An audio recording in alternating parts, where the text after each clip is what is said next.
Second, we are not done. This investigation is ongoing, and I encourage anyone with information about this case to come forward and to do it quickly. Anyone with information can call 1-877-4HSI-TIP. I want to express my deep appreciation for the victims and witnesses who have used their voices and helped bring this criminal conduct to light. We would not be here without them. I also want to thank the dedicated case agents on the HSI Trafficking in Person Squad in New York. They have been with us since day one and have worked tirelessly on this investigation. They will continue to be invaluable partners to us. I also want to thank the incredible agents and analysts from SCNY who have also provided tremendous assistance on this case. I'm deeply grateful for their continued work. And finally, I want to thank the outstanding career prosecutors from SCNY who are handling this case.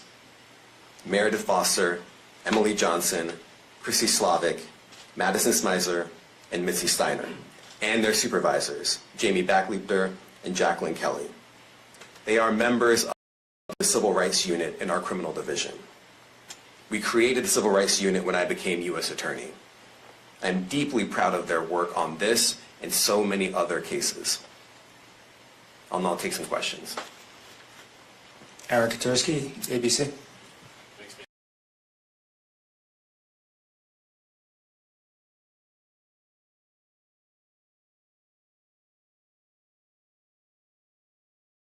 The Civil Rights Unit in our criminal division. The Civil Rights Unit, and we created the Civil Rights Unit when I became U.S. Attorney. I'm deeply proud of their work. I'm deeply proud of so many others, so many other cases. Abuse that you say was recurrent and widely known. Eric Katursky, Why did it take law enforcement so long ABC. to intervene? How many women were victimized by Sean Combs, and how many others were involved? Look, our investigation is ongoing. We are committed to bringing justice to the Civil Rights Unit in our criminal division. The Civil Rights by the Unit. The Civil Rights Unit when I created the Civil Rights Unit when I became U.S. Attorney. Deeply proud of their work today, and we are committed to making sure that justice is done. Next question. Thank you. Julia Ainsley, NBC. Thank you for doing this. You said we are not done and that Combs did not do this alone. Do you foresee that there could be other charges related to this case? I'm not taking anything off the table. Janet Fisher, Newsday. What's the difference between the sex trafficking and promoting travel for the purpose of prostitution? Well, there are different crimes with different elements. I don't think we should get into the nitty-gritty of the legal discussion right now, but the sex trafficking, we believe, they're all serious conduct, carries some significant penalties, and we are gratified that we were able to bring that charge. Is one more coercive than the other? I'm not going to be able to get into that, but you can look it up, and yes, sex trafficking, especially when it involves coercion or force, is a very serious crime. Fisher, Newsday. That carries significant penalties. What's the difference between the sex Darla trafficking Miles, and... ABC 7 New York. Thank you for this press conference and for the details. Two questions. In context of this indictment and the information that was presented to the grand jury, are you able to clarify the number of victims? It's mentioned plural in the indictment, but can you specify the number of victims just for this particular indictment? And secondly, can you provide details about the alleged arson? Unfortunately, I'm not able to provide either. The number of victims, you are correct. We are intentional in saying multiple. The details of the arson incident are limited to what we have in the indictment and also the detention letter that we filed, which contains... Investigation? And additionally, could he face any more charges? So the investigation is on both as to him and to anyone else who we believe committed the crime with him. Next question. Juliette Papa. Hi, good morning from 1010 Wins. Any indication that some of the women or victims here were imprisoned in his residences, and did he have locations where he kept them, and were not allowed to leave? And also, he's indicted here, although there were searches and raids in LA, Miami. Why in New York? Could he face any more charges? I'm biased. I'm the U.S. Attorney in the Southern District of New York. I think that we have an outstanding track record of bringing some of the most impactful, sprawling complex, difficult sex trafficking, human trafficking, labor trafficking, you name it, the Southern District of New York can do it. And so we're very proud that this investigation isn't something that we ran from, it's something that we embrace, and we will continue to do that.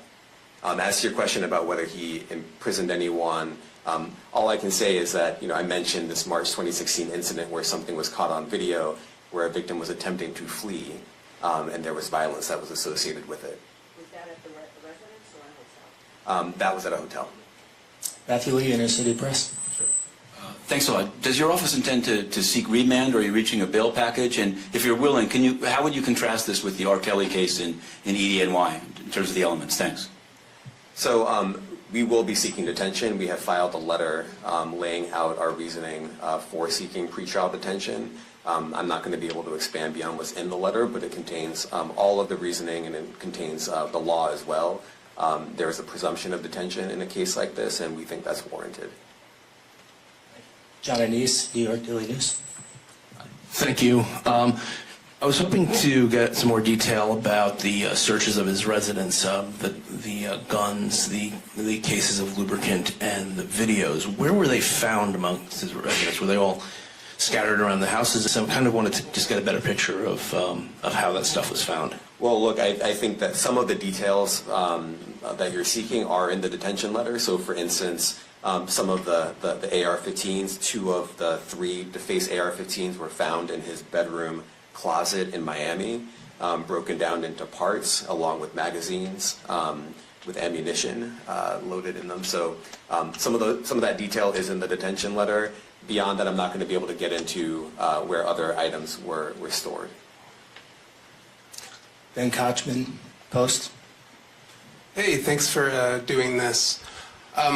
Your office was the office that had been prosecuting Jeffrey Epstein before he died in custody. I have not read your detention memo yet. It's the first thing I'm going to do after this ends. But does the memo address, or is your office concerned with Combs' safety in custody, given what happened with Epstein? So we are concerned with anyone's safety whenever they are detained prior to trial. It's part of our obligations to keep people safe as well. It's part of the criminal justice system. So, but I do not draw any sort of connection between Jeffrey Epstein's suicide and what may or may not happen to any other defendant while they are detained pre-trial. And of course, the decision whether to detain the defendant will be up to a judge. Our position is that pretrial detention